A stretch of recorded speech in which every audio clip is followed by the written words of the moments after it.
Hello there, my name is Ollie from Anchor Vans, and today I have for you the 2019 Volkswagen Transporter Crew Cab. It comes in a lovely grey for you and has just over 27,000 miles on the clock. This is the short wheelbase model, and as you can tell, unlike other Volkswagen Transporters, this one does come with a tailgate rather than barn doors. And I will just open the passenger door just here so you can see on the inside we have two cloth-lined driver seats at the front, both with armrests.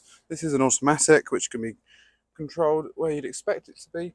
We have cruise control, hands-free calling, voice assist, which can all be controlled on the steering wheel, satellite navigation, reversing backup camera, and radio can all be controlled on the screen, and air conditioning just below.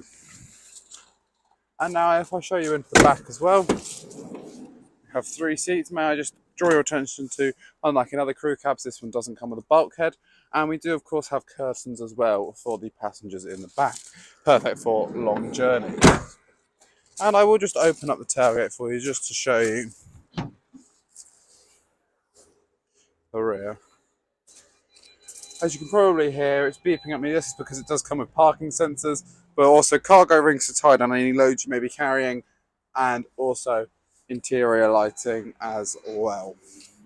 Thank you very much.